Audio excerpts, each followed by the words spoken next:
Let me tell you a story. Hundreds of years ago, my forefathers came from Germany and from Wales to South Africa. And if you fast forward a few hundred years, you would have found my family and I living in a beautiful little town near Cape Town in South Africa's pristine winelands. I was in primary school during the time that apartheid was coming to an end in South Africa. But I didn't know it. The only indication that I had that something was a little bit off in my country were two events that came back to me as a young adult. The first event was when the only black girl in our school, Asanda, sat shivering on the athletic stands after a long day of sports, and I walked over to her to offer her my jersey when no one else did. And one of the mothers of a friend of mine came to me and said, "You shouldn't do that." I realized then that Asanda was somehow different to the rest of us, but I didn't know why. The second event was when our school closed for a week during South Africa's first democratic election, 1994. The mood in the country was palpable. Even as a child, you could sense the anxiety about what was going on. But no one at our school explained to us what was happening. When I finished school, I was lucky enough, privileged enough to grow up in a family with immense support, resources, and love. I could choose what I wanted to study, completed my studies alongside my siblings, and we could choose the careers of our choice and have the emotional and structural support from a family that gave it to us to choose where we want to start our young adult life. That's one of the stories of my life. The second story of my life is that I'm a member of a very conservative tribe of people called the Afrikaners. And as an Afrikaner woman, irrespective of the professional heights I might reach in my career, there is a particular place for me in a family structure or hierarchy. I am seen in a specific way around where I fit in the family structure. There is an expectation around me of what would be ladylike behavior, what would be appropriate. That's another story of mine. And then, of course, back to the Afrikaners, an interesting group of people in a country with many challenges.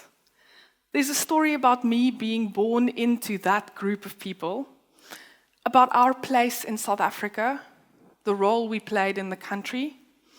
There's a story about my identity being predominantly made up of my race, or my language, or perhaps even my religion, and that should somehow determine the choices that I make for my future. People expect that the direction I take from my life flows out of this part of my identity predominantly. If you were waiting for a dramatic turn in the story, you'd be very disappointed to know that there isn't one. It's a normal story, and I'd share it with you because we're all born into stories. And our stories have many parts.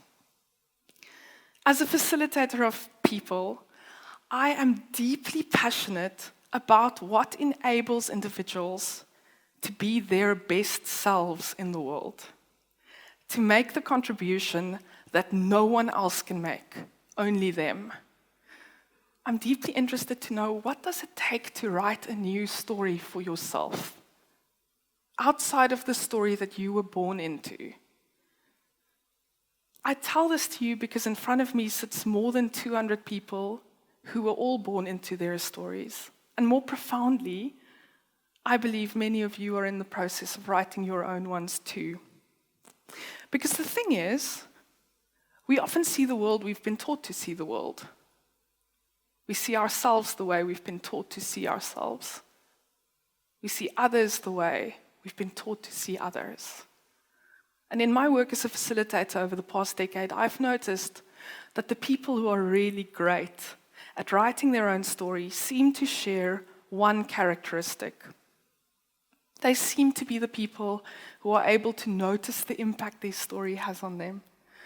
We're able to perhaps step out of it and fix the broken relationship, change the course of studies, risk that they might betray someone or hurt someone in the process of living their own story. So I'm very interested to know, what is that characteristic? And what I found is that those people are the people who embody courage. It takes courage to write your own story. Brené Brown, one of my thought heroes, writes about the origin of the word courage as the Latin word cor, which means to speak one's mind by telling all of one's heart. Isn't that beautiful? To speak one's mind by telling all of one's heart. Because in recent times, the word courage somehow has this meaning that you're jumping in front of a bus to save someone's life. It's an outwardly focused display of bravery, when the origin of the word courage was all about revealing who you really are. Showing yourself to the world in all of your beautiful human messiness. Why is this important? Because I believe there's a paradox in the time we live in, and it's this. On the one hand, in most parts of the world, we have more ways than ever to reveal ourselves, to show the world who we are. We are freer than ever to do that as a people. And yet, because we have all these ways to show ourselves, we choose to curate, and we use this word, curate ourselves, into these neatly packaged impressions of what it means to be human.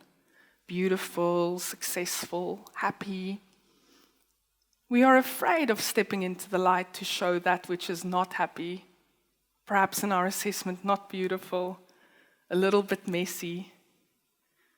And politically, we are seeing world leaders who are telling us stories of who we are that belongs in a previous time, perhaps a century ago, or even 2 centuries ago, who tell us stories about who we are that no longer serves us, that is not helpful to encourage people to write their own stories.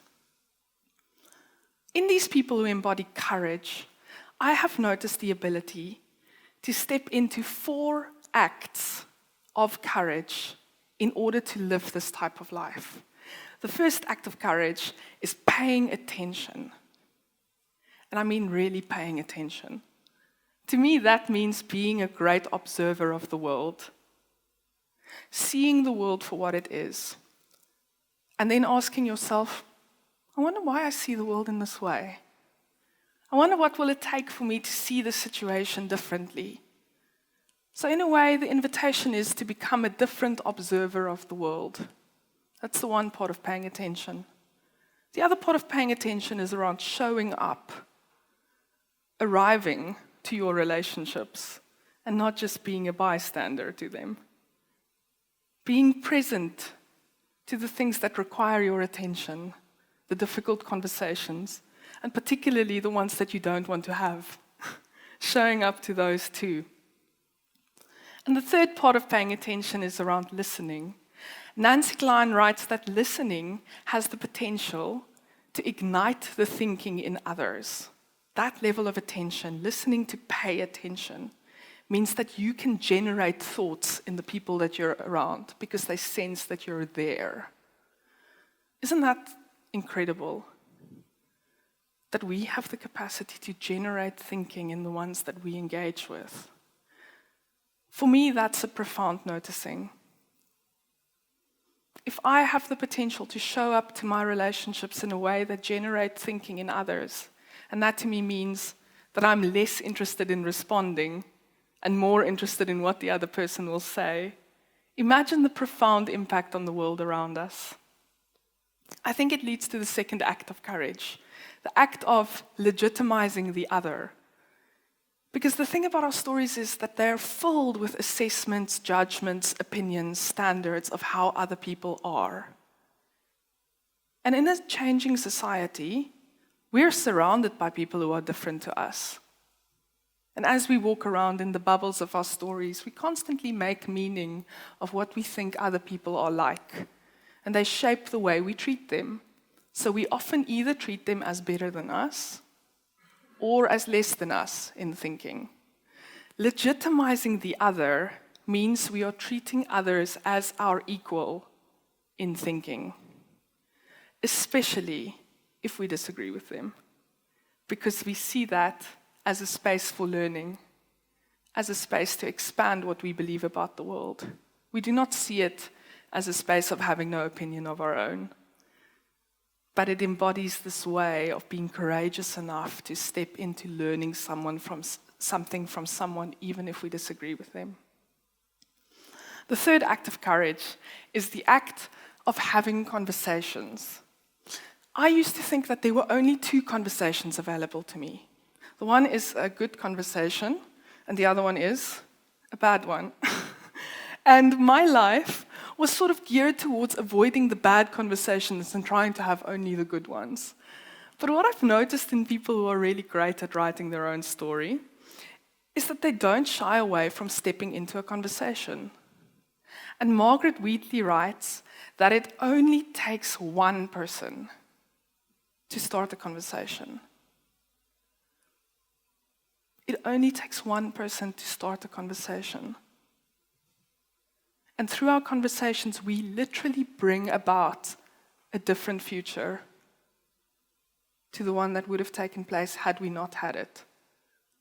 So stepping into the conversation of making a change in your life, telling something about yourself that you wouldn't necessarily reveal, fixing that relationship that's broken, appreciating someone, or going into a conversation to listen, to not necessarily reply.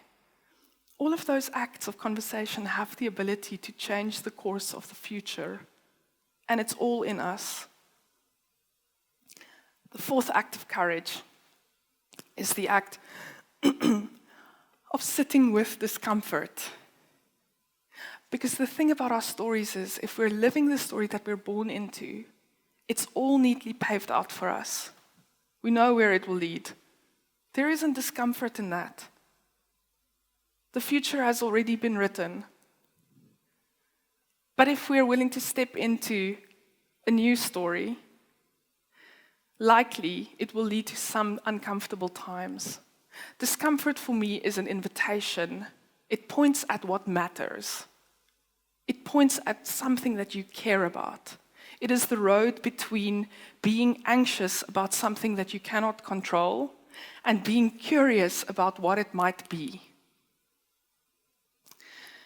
The most important moment of my life as a facilitator was a moment in South Africa. I was facilitating a workshop. It was a beautiful summer's afternoon, and many people were sitting outside, some of them wearing sunglasses. We were having a conversation about team dynamics. At one point, one of the women asked to make a comment. At this point, she took off her sunglasses, and I could see that she'd been crying. Her cheeks were wet with tears. She was still crying softly. She looked at me and she said the following: I realized today that I had never shown up to my relationships with any of my children or with my grandchildren. That means that I have never been present in 6 different relationships with a different intention other than to end the conversation as quickly as possible so that I could get on with what needed to be done. I had never seen more courage than that in someone's eyes. That noticing that in front of me was a human being revealing herself in all of her human messiness and vulnerability, seeing for the first time the story that she was born into, knowing that showing up, paying attention, treating the people you engage with as your equals, having conversations, and the ability to sit with the discomfort that brings will allow her not only to see the people around her differently for the first time, but also, I believe, to let herself be seen for the first time. Thank you.